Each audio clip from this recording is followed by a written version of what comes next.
Okay, we're live, so whenever you're ready. Okay, it's nice and loud, yeah. Okay. Hi, I'm Sharon Leader from the Mission and Peace Committee, and we're happy to share with you a program on Meals on Wheels outreach on this day, chilly day.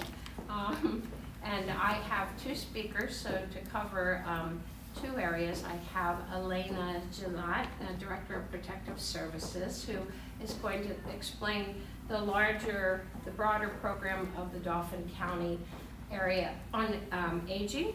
And then I have Chet Rose, who some of you may know as our local coordinator for Meals on Wheels. And geez, I should have asked how long you've been doing it, Chet. About 10 years. About 10 years, all right. So thank you. I have several Meals on Wheels carriers in the audience, and I'm glad to see everybody. So if you have any questions at the end, we're going to do a question and answer also.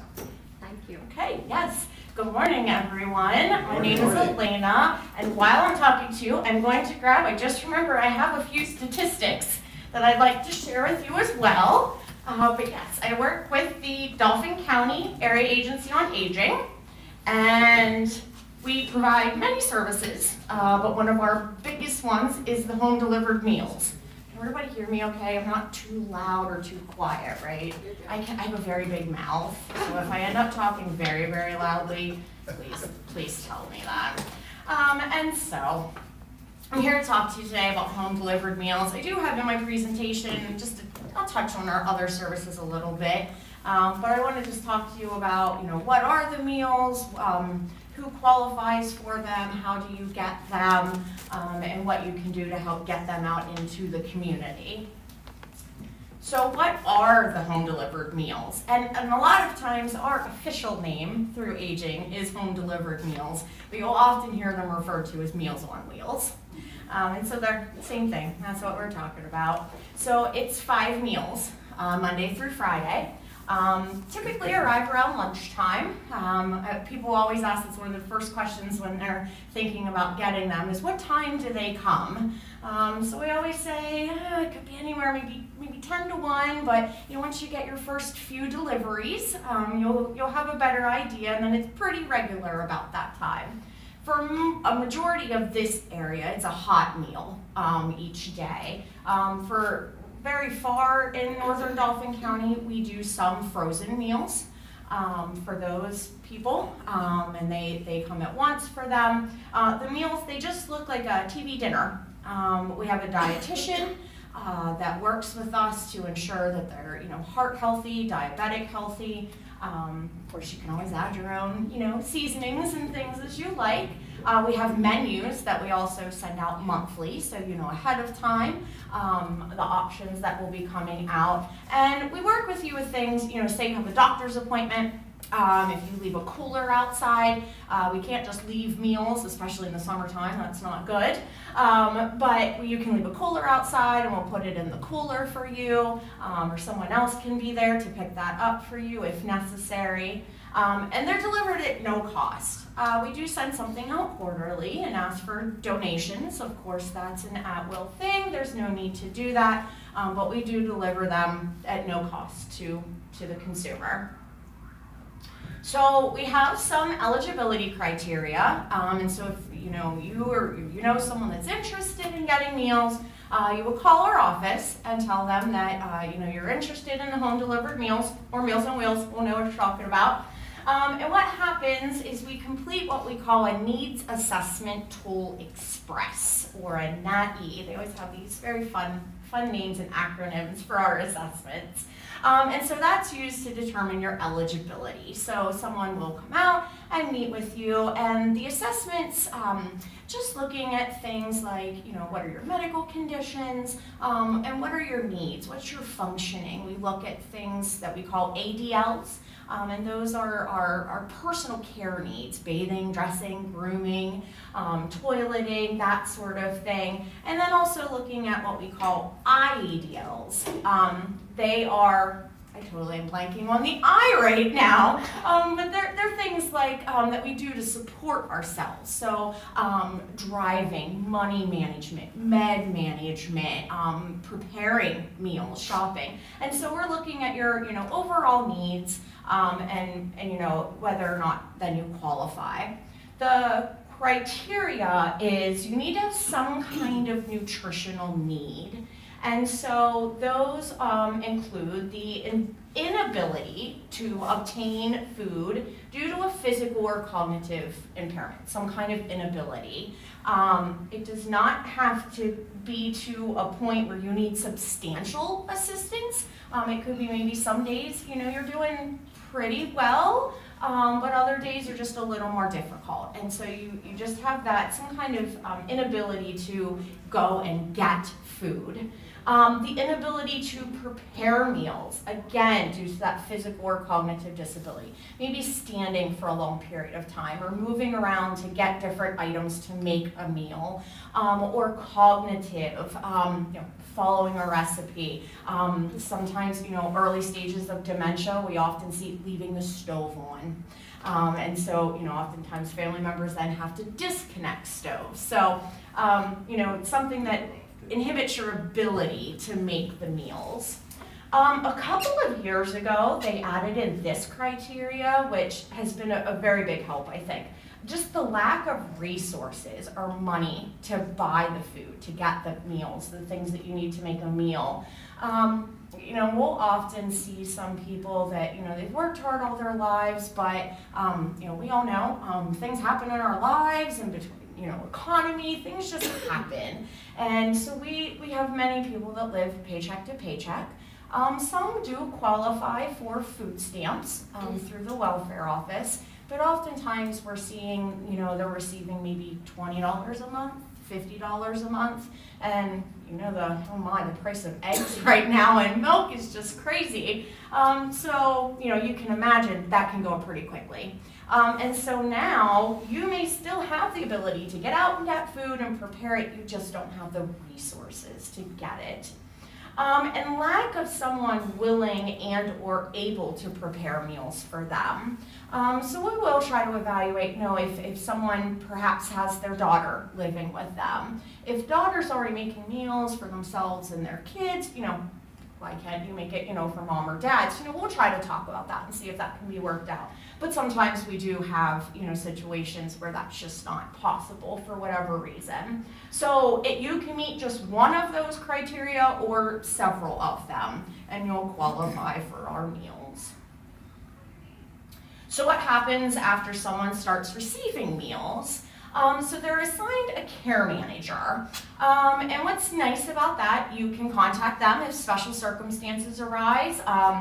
Say you're hospitalized either unexpectedly or, maybe you have a procedure planned. So you can call them and say, I'm not going to be home for the next week. I need to put my meals on hold. And we can do that. We can actually put them on hold for several months. We'll do check-ins to see how things are going. But perhaps someone has a knee replacement and they need to go to a rehab for a little while. So we can put them on hold.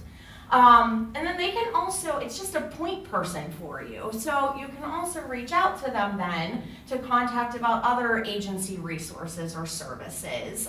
So perhaps you're, looking for something else, or you're finding that your needs are becoming greater and maybe you're, now needing some help with personal care or something like that. You can reach out to your care manager and they can get the ball rolling. You can expect to receive, we always like to do, or required to do, but it's nice to do it too, a 2-week follow-up call, just how are things going, do you have any complaints, any issues, that sort of thing. A 6-month home visit to evaluate the continued need for it.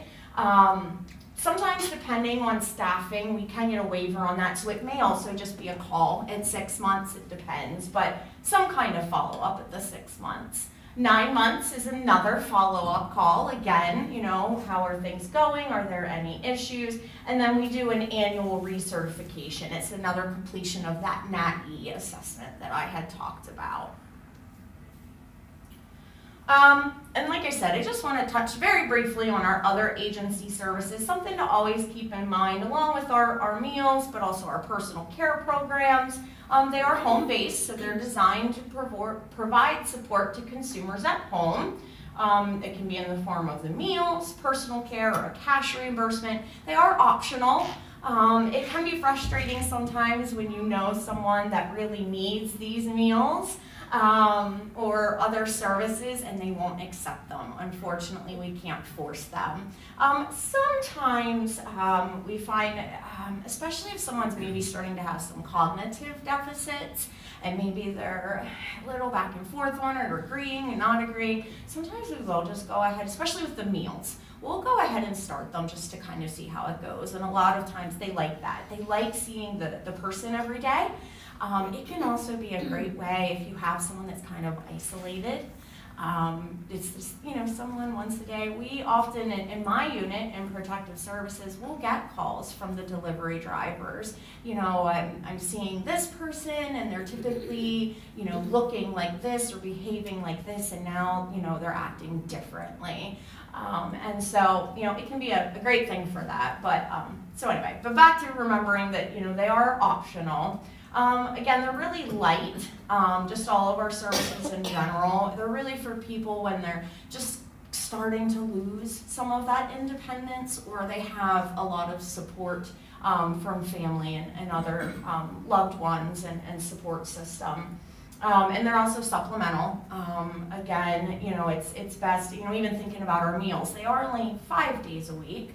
And so, sometimes we have to come up with other plans as well. What do we need to do for the weekend? How can we help to make sure that they're still getting that nutrition or whatever else may be their need. They're a last resort. We are the payer of last resort. That's why we have criteria, not just for our meals, but our other programs as well. So just to kind of let you know, just a brief overview of our agency. So some of the other services we have an intake unit. They're kind of your first point of contact. So when you would call in, some people will call and say, I don't know what I want or what the needs might be. And so you would call our intake department, and so they do agency services, referrals for those. We have a contract with Widener Law Clinic for non-contested matters.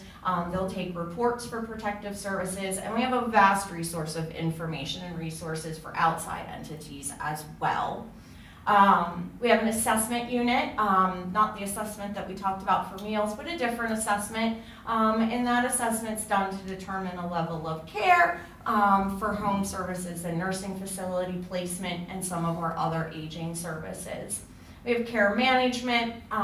That includes an options program that provides personal care up to 7 hours a week. That's help with bathing, dressing, and grooming. We also have what we call a caregiver support program. That's for caregivers that are providing care to a loved one. They can submit receipts and get reimbursement for out-of-pocket expenses such as aids, personal care supplies, that sort of thing. All of our programs, other than the assessment and the meals, some have a cost share to them as well, and we look at financial information for that. We also have protective services, which is my unit. We're available 24/7, 365. We investigate abuse, neglect, exploitation, and abandonment. We complete visits, in-person visits with the person that's the alleged victim, and then we do other investigative actions as needed and work to reduce that risk if necessary. We have an ombudsman program. They're designed to advocate for residents' rights and quality of care in long-term care facilities. They can help residents express their caring concerns. We have what they call the PA Medi program. It's Medicare Education and Decision Insight. I know when I started this job, I had no idea how many different Medicare plans were out there. And so, of course, they're very, very busy during open enrollment time, but they can meet with people at any time during the year, whether they're preparing to go onto Medicare or not, to talk about their different plans. They also have a lot of information on financial assistance programs, paying for insurance and affording premiums and that sort of thing. And so there's my contact information and the agency as well. If you're interested or you know someone that's interested in being a delivery driver, of course, Chet's going to be a great person to talk to as well. But depending on where you live, if you're not sure where to start, please call our office. That's our main number right there. I also brought business cards and I have brochures back there. Even if it's something that you're not quite sure about, give it a try. We are in need of volunteers. I know I've definitely thought for myself when I retire, I think this would be something I would love to do. It's just a couple hours, out of your day, even if you can't do it every day. Just figuring out, it's a great way to give back. And, as I mentioned before, the people that, it's really great for those two that are kind of isolated. Maybe their spouse has passed on, their kids have moved away. And so just seeing that person, just that, few minutes of interaction can be really great. So, please call us if you're interested or if you have additional questions, please let us know. Okay, any questions for me? Yes. I have to admit, I didn't realize that Meals on Wheels, home delivered meals, was partially funded by contributions. Yes. How is the funding allocated between federal aid, state aid, county aid, and contributions? And how are contributions directed? Can they be directed to Dauphin County, or do they all go into a national fund? Yeah, so you're getting a little above me with the funding, I will admit. But the way that things work is, so we do have different funding sources and we get various grants. And so I mentioned earlier, our options program, that's the source, that's what they call our funding source. And so we're given that money and that's dedicated, we have to kind of divide it up between meals and personal care. What we've done, you'll find, so every aging office in Pennsylvania offers the same basic services: the home delivered meals, the personal care, caregiver support, protective services. Some aging offices with their personal care offer 20 hours a week or more. That's one thing that we've limited, is to that 7 hours. It doesn't seem like a lot, but sometimes, usually if you need more care than that, you're probably qualifying for other programs as well. But by doing that, then we're able to provide many more meals as well. But when you do contribute or donate, that all, if you're contributing that to us, that goes to us. It doesn't go to, the state as a whole. It would go to us for our meals. How do we know?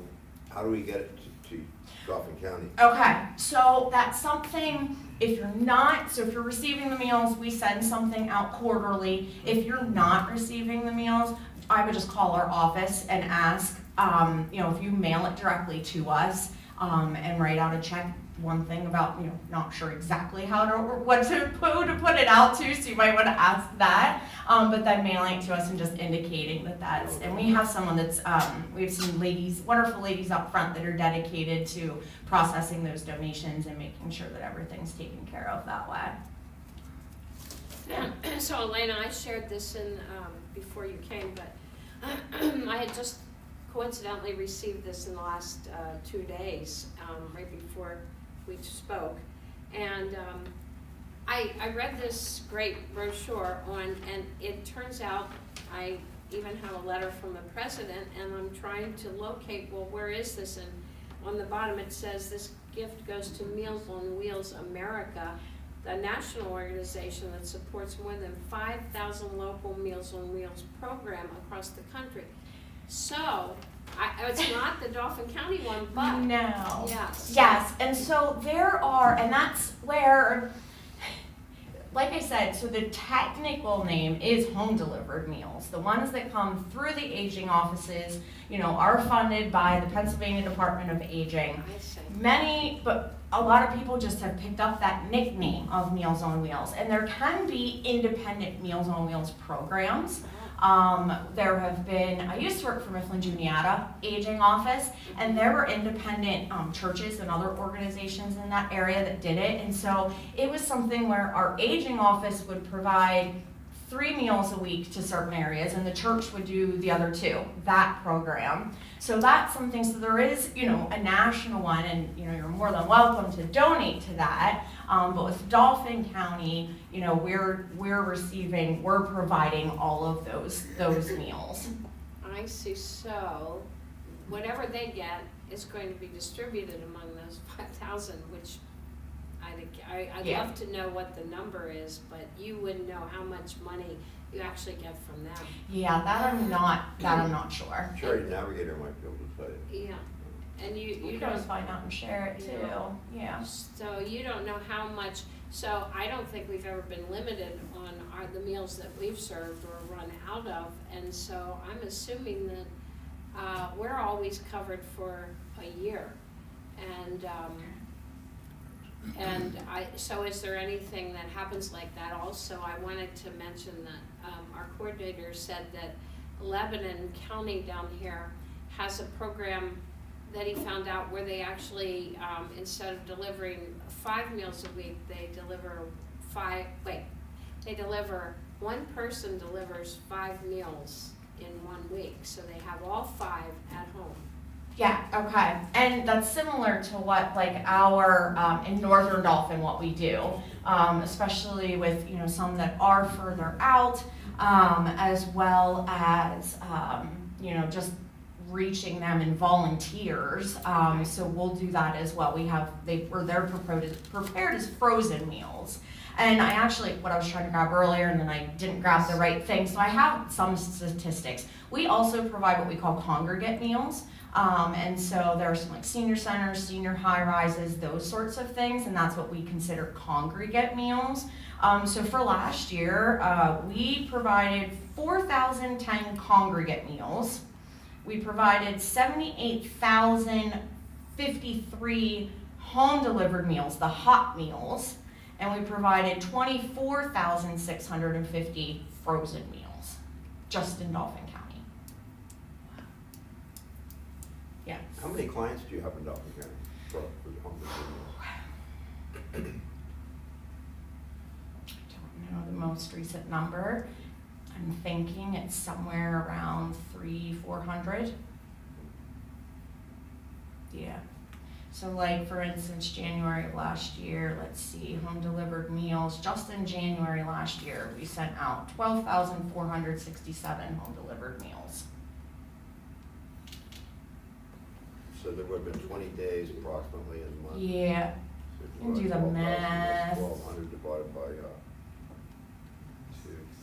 So about 600. 600. You know what, I was thinking 300, but we have 2 people, so that would make sense. Probably about math's not, I'm a social worker. Math's not my Good. thing. That's all right. Any more questions here? If you were fully staffed with volunteers, how many volunteers would there be? Oh, again, you're above my pay grade at the moment. Chet might be able to give you a little bit better idea, for his area and how many they would need. Okay. I do apologize. I didn't get that information, but definitely the more we get, the better. I know, I can tell you, we've actually had some of our fiscal staff going out to deliver meals because we've not had enough volunteers. So we've taken, office time to be able to go out and help deliver them. Mm-hmm. Thank you. Approximately how many affiliates do you have like Derry Church? Trying to think. 10, right around 10. Thank you. All right. Should we get, we have a question back here? No? Anybody else? Should we get Chet up? Yeah. Okay, all right. Thank you, Elena. Yes, You may have more questions as soon as. that's fine. And I'll do some digging. I'll see if I can figure out some more numbers All before right. we're done. Thank you. Okay, I'm Chet Rose, the coordinator for Derry Township, or frequently called Hershey Meals and Wheels Program. And I understand each county, or not county, each township has separate programs. And I've been the coordinator for about 10 years now. Long before I started, someone had got the idea that, hey, let's share this. So Mondays, the Spring Creek Church of the Brethren. Tuesday, the Redeemer Church. Wednesday, the Catholic Church. Thursday, Trinity Lutheran Church. And Friday, Derry Pres. And each church is responsible for their day of the week. There's a coordinator for the church, and they arrange the drivers for Mondays. They have, you know, each day we have 4 drivers, and I'm the guy that puts together the list, listing the clients we have, number of people, the address, and a little bit about how to get to them. Get down this street, turn left, third house on the right, whatever. And also on the back of the sheet is the client's name, phone number, and an emergency point of contact. If for some reason we can't deal with the actual client, we can call them. If we can't get through on the phone, we call the emergency contact. That may be a neighbor, a relative, someone that has some idea, oh, well, mom's got a doctor's appointment, that's why she's not home. Or, well, mom's staying with me for this week. And that helps us to understand. And then if that driver gets that kind of information, they call me, let me know that mom is staying out or visiting somebody else. And then I pass it back to the county. And then we place them on hold until they're back to the thing. Like I said, someone decided this is the best way to work it out in the past. That shares the workload among the 5 churches involved. We do have some people who do not attend those 5 churches that volunteer. We have one volunteer from the Fishburne Methodist Church who is working with the Redeemer Church on Tuesdays. We also have the Vista program. That's the program that provides services to mentally challenged or physically challenged people who are past the school age.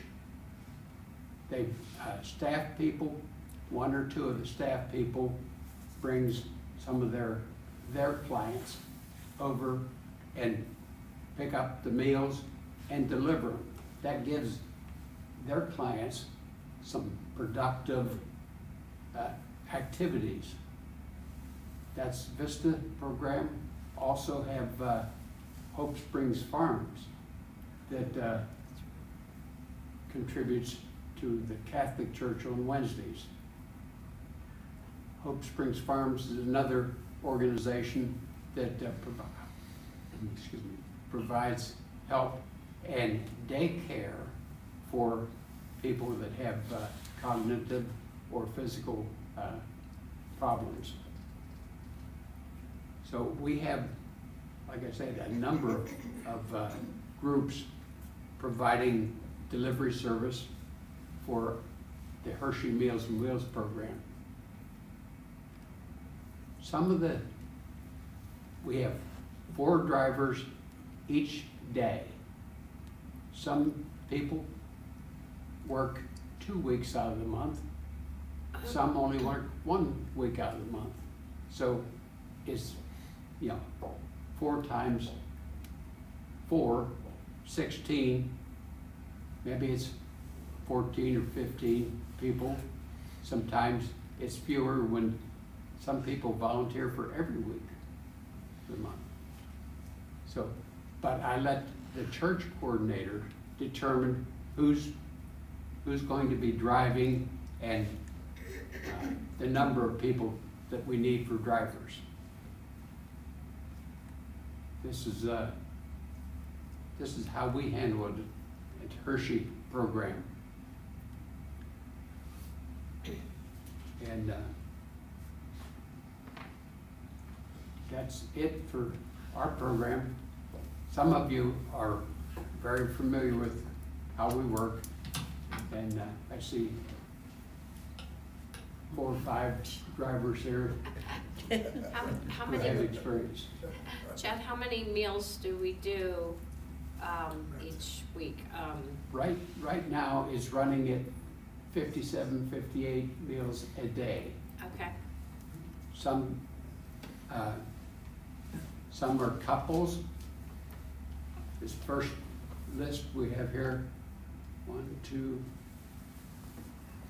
couples for a total of 15 meals for the central route. yes. Here the west route.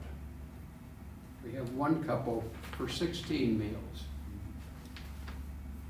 The east route, number 3, we have 3 couples for a total of 13 meals. And for the plaza, the 4th route, 2 couples for 13 meals. Any other questions? Okay, I'll go first. I noticed the other day during the snowstorm that there was a streamer across the bottom of the news that said that we weren't delivering Meals on Wheels in the Derry Township area for that coming day. Right. Now, do you get a call to know that it's not being delivered? Well, that, Or does it just show up as a surprise to you No. also? we determined that Okay. locally.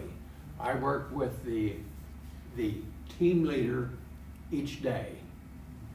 And the day before, we discuss the forecast and we make a decision. Some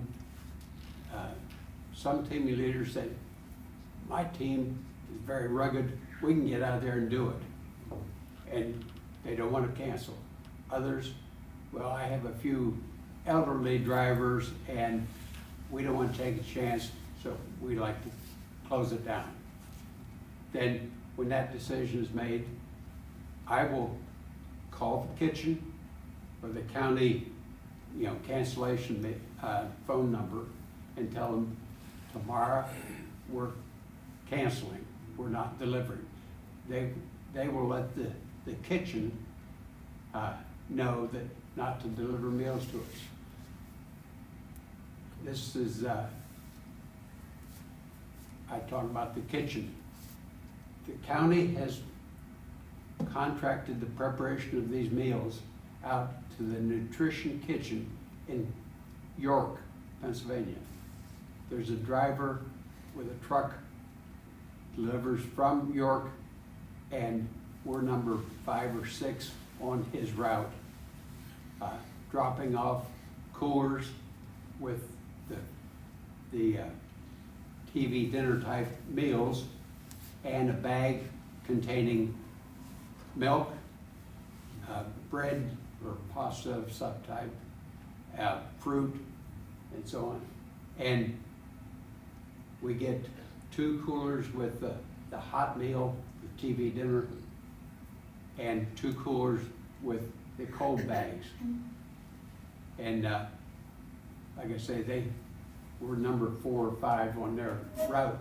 And our driver delivers from York clear up to Dauphin, northern county. But anyhow, back to the cancellations. I let the county know that we're canceling, they let the kitchen know that we're canceling for that day. I also contact Channel 8, Channel 21 and 27, and let them know, that we're canceling our meals for the next day.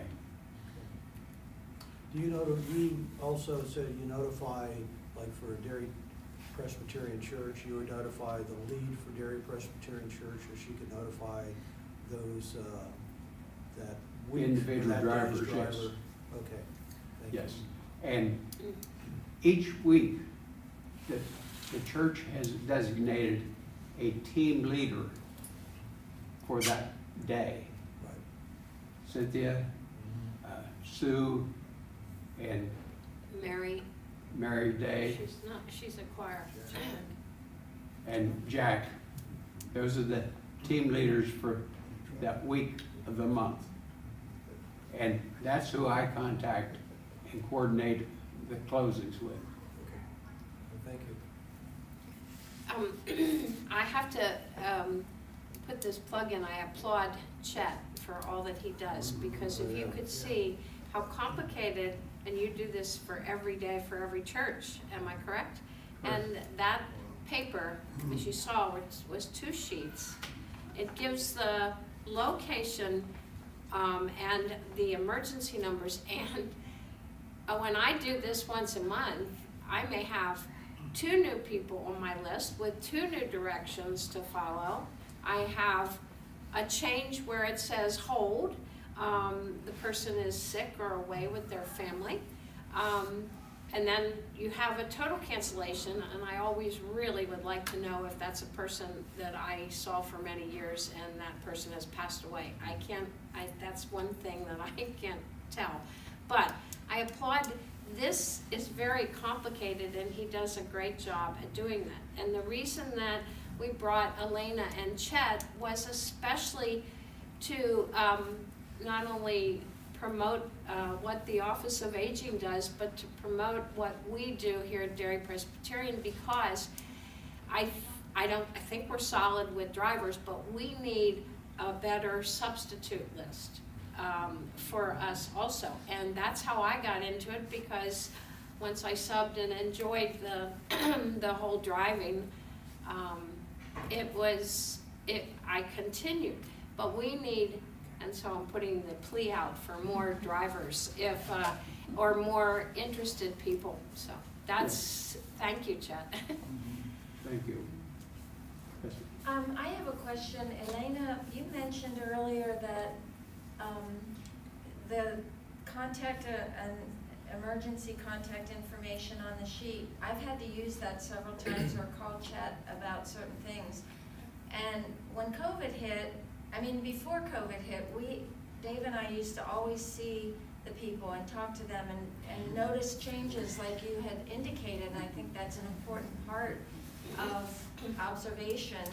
And since COVID, there's still coolers we rarely see the people that we deliver to anymore, so that whole component has been taken away. Takes that away. Is there any way of getting that back? I don't know, and I don't know, Chet, do you know, is that just a personal choice of the people yet, or is that like a standard still? Before COVID, it was individual. We'd knock on the door and they would come and we'd hand them the meal. Some people leave a bag at the door or a cooler and so on. That was individual choice. Mm-hmm. Some of these people actually invite the driver in and want to chat. They'll talk for 5, 10, 15 minutes. And it was an opportunity to really get to know some of these clients. And some of them, that Meals on Wheels driver is the only person they've seen in several weeks. Mm-hmm. But with COVID, we were told, hey, we cut out the personal contact You even have to wear a mask. We tell the clients that we're supposed to put a cooler out or a bag on the door, some way that we could leave the meal and not have personal contact. No one has ever said, all right, you can do away with that and have the personal contact. We've just sort of let it slide. And I believe at least some areas, I don't know if they've put out something, because I know we've had some reports in my unit, again, because the driver has seen them and talked to them and something is different. So maybe that's something I can, talk with my agency to see if there's any way. I mean, I know it's on the rise again and it's flu season, so I don't know if it's something they, say to put off again for a little bit, but I know the restrictions aren't nearly like they were with COVID before. And, maybe it is still a choice, they want to keep that distance, but it could also be a possibility that some don't know they don't have to do that anymore. So we could always see if that's a possibility and then let, all of the volunteers know, maybe a way to distribute that information, because it is, like we said, and I mentioned, that can be a great way for someone that's isolated, just to have that one person seeing them. And not only does it maybe help a family member or someone else feel better because they're far away, but that person, just make them feel good to see someone. And we have quite a number of people that have been working with this program for 20, 30 years. And, they come in, they see, oh, well, just so-and-so, it's been terminated. That's a term that comes down from the county. I didn't choose that one. Yes. But, Yeah, I don't like that term either. and twice a week, Thursdays and Sundays, like this morning, got the newspaper out, I go through the obituaries and see if I spot any people that are Meals on Wheels clients. Yes. And if I do, then I pass it back to the county that, hey, this person deceased. If we get that information, sometimes the drivers call and say, so-and-so died, 2 days ago or 2 weeks ago. We've had a few situations where people continue to get the meals even after the client died. Yes. So that's a good reason why our drivers need to talk to the clients or somebody at the client's house. Yes, if we could put out something that says, you don't have to have those Yeah. coolers anymore. We really haven't had that, but I know what she's saying and what I've said to you, Chet, and others. We like that contact as much as they do, actually. Yeah. I thrived on that, even if it's only a 2 or 3 minute talk from the door, Yeah. not necessarily going in, but they do like that. Yeah. And we know they're Yeah, healthier, absolutely. and we can report how they're doing too. Yeah. I guess this is for either you, Chet, or Elena. How many calories are we intending to provide in each meal? Some of the meals look pretty bare bones to me. I could probably eat 2 of them sometimes, but I haven't taken any of it. But I'm just wondering what determines what goes into each meal. I don't know if that comes or if you know any I've of been that told or that not. the county agency on aging has a nutritionist Yeah. that works with the kitchen on determining the menus. Probably a minimum number of calories they shoot for in each meal, I would think. Yeah. They're looking better. Yeah, yeah. Yeah. Sometimes they weren't looking as great, and but I think they're looking better. Anybody agree with me? Yeah, I noticed that. I think And we they're always like looking. feedback like that as well. Yes. For years and years and years, the aging office, the county had a kitchen. We had employees and they prepared it, and just to save money and costs. we contracted this out with Nutrition Group. But we like, I myself, when we first contracted with them, we were able to try some, Yes. and they weren't too bad. I was pretty impressed. And so, but we do like that feedback as well. But yeah, we do have a dietitian that works with them. Becky. Some people have asked about the kitchen and so on. From talking to the drivers that deliver the meals, I've gathered that this is a big operation, this kitchen down there. They prepare meals for the Meals program for York County, Dauphin County, Cumberland County, Lancaster County. Oh, And they also prepare meals for conventions and hospitals Yeah. and places like that. So it's a big operation. wow. So I don't know how often this might happen, but if somebody who normally answers the door doesn't answer and you can't get them on the phone and you can't get their contact, are the police ever in that chain anywhere? well, what we do when it's fed back to me from the driver, I call the county and have their contact person either go out and visit or and whatever. So you're supposed to be calling if you don't see the person come to the door? Well, it depends on the situation. Some people forget to put their bag out or their cooler out, and then we try and call them. If they don't answer the phone, then we try contacting the emergency contact person, see if they know. Some of them are out of state, so they don't know. But some of them are family members, and they say, well, yeah, Mom said she has an appointment this morning. Okay. Or if the contact person does not answer the phone or doesn't respond to a voicemail, then we contact the county. And then they're assigned, coordinator up there will either try calling or actually go out and visit them and see what the situation is. I always call you, Chet, because you're the third in the line, and if you turn your paper over, it's all there, emergency, and Chet, usually, I've never had any problems to go further. You've always taken care of it. Yeah. And one other point on this list, up here in the top, if someone talks to you about, I know a neighbor or a friend that needs these services, potential customers, this is a phone number up here to call their office for intake. And on the back of the page at the bottom is my phone number for feedback.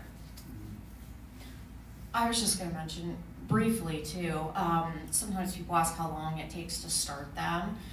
So, depending how quickly someone calls our office, from about the time they call our office, again, pending the scheduling of the assessment and completing that, maybe 10 days to 2 weeks. But we do have a reserve of shelf-stable meals. And we have agreements with giants all throughout Dauphin County. I myself personally in the last few weeks have run emergency food to someone that just could not wait until the meals started. So, that's something we'll do as well if necessary. She mentioned emergency meals. Just this week, we sent boxes of what's called shelf-ready meals. Box contains 5 shelf-ready meals. A little can of chili or ravioli or something like that. A package of crackers, Lance peanut butter crackers. A little container of fruit of some type. A little container of a beverage or a cocoa mix, something that they can, and when, these days when we cancel the delivery, like twice this week, Tuesday and again on Friday, we canceled delivery. They have these shelf readies as a substitute. Yeah. Everyone gets one of those. Every client gets the box of 5 shelf-ready meals. Oh, that's great. And that's yearly, correct? Each Each year you replace. Well, the county determines when it is. And occasionally they'll say, we have had 3 new ads, new starts, and here's the shelf readies for them. We once had a situation where we had a plea for help because of abuse from a child in the home. I'm just wondering, I mean, I think I called you, Chet, and you took it from there. I'm just wondering how that is handled beyond that point. Unless the indication is that there is physical, someone's physically was. hurting. Then, one occasion, I did call the local police and asked them to check in on that. Other than that, it's passed on to their coordinator. Yeah, this woman definitely had injuries when she was talking to me about Yeah. this. Yeah, that's one of the advantages of actually physically seeing and talking to the customers. Yeah, and if kids would be involved, at any time our office is notified, even if we've been told that police were called or someone else made a report, we would make a report to Childline, which would then go to the children and youth. And as I've already mentioned, we've had several reports come to us from whether it's the delivery driver where they've expressed a concern to their care manager, and the care manager makes the report to us. But then we'll investigate. Unfortunately with us, we are working with adults, so sometimes they won't tell us the truth and there's not much that we can do with that. But I always encourage, if it doesn't feel right and you're seeing evidence of abuse, on average, especially with physical abuse, it takes about seven times for someone to actually want to do something. So sometimes I'm saying you've just got to keep reporting to us. But yeah, any time that you have, you can always, you can of course call Chet, but you can call us directly and make a report. This was an adult child that was abusing the elderly. Yeah, and yeah, so if it's ever kids in the home, because we do have a lot more grandparents and raising young ones, we can make that report to Childline. But then we actually take reports 18 and over. 18 to 59 is investigated by another entity, and then the ages 60 and over is us. So you can call us for all of it. We can kind of navigate where it needs to go.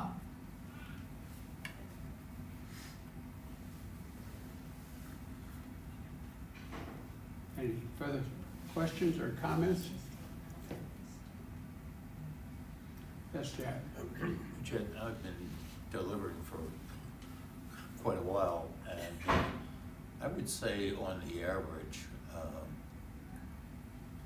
we only have contact with the individual clients, maybe only 20–25% of the total clients. I don't know whether that's the same for all routes, but it seems like, particularly since COVID, the number of face-to-face contacts has definitely decreased greatly. I think part of that too is we deliver the meals so early. We pick them up at 8:30, so my first client gets it 8:45 maybe, or something like that. I know I had a new start at the high rise, and there was no bag or anything, and I knocked on the door, no answer. Knocked a little harder, and I said, "Meals on Wheels," and I got back I'm sleeping, can you come back later? Well, we used to And deliver I said, later. no, I would said, say but that's I will interesting. I leave didn't know this. they actually started quite that early. I usually tell people somewhere between Yeah. 10 and 1, and then once it's there, you'll kind of have a good idea. We but- had a later start, and it's gone to this, and Yeah. I don't know exactly who determines or how it's determined, but I used to pick up at 10. Yeah. I don't think the clients mind per se. I mean, I never get any feedback that, gee, you're too early. But Yeah. in this case, I guess the person, because it was a new start, they didn't know what was going on. But We've had the one that called because we were late, and it wasn't even 10 o'clock yet. Yeah. We try and get them out as fast as we can, because when they come in the cooler, they're still hot. And we don't want to, just delay it and have them get a cold meal. And when we get them out to the drivers, sometimes the delivery from the kitchen is delayed because of weather, or they have 4 or 5 routes to do. If their drivers call off sick or don't show up, then they have to juggle routes, and it takes longer to get here. Wasn't last week, but the week before, they had that situation, and the delivery from the kitchen did not show up until 10 o'clock. Well, that caused delay. Our drivers, are volunteers, and they have appointments and so on. Sometimes our drivers have to, take off.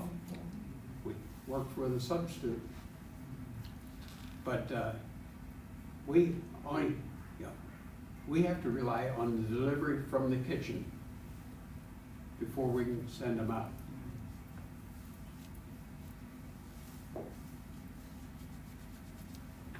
Chet, I don't know if everybody does it, but I've kind of gotten into the habit of, when somebody has a bag and a cooler out, I rap on the door and say rather loudly, "Meals on Wheels."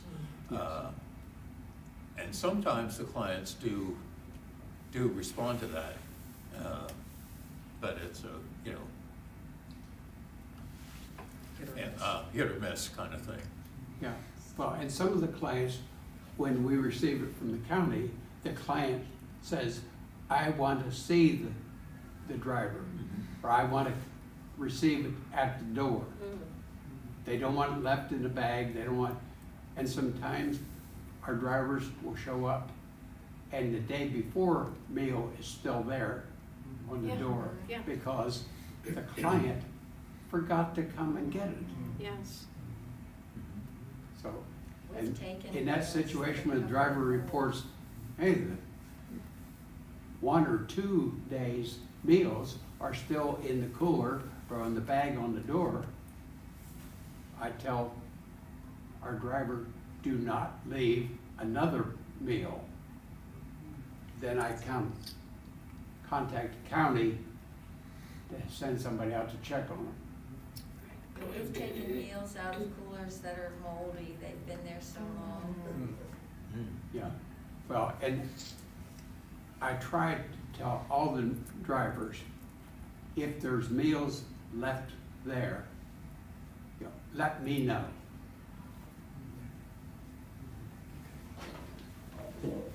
Yes, sir. It would seem to me that it would take longer, but if the driver would just telephone, since you can't see him in person, call the number, and if the person doesn't answer, Then you call the that would preclude this, nobody answering, nobody knowing what's going on.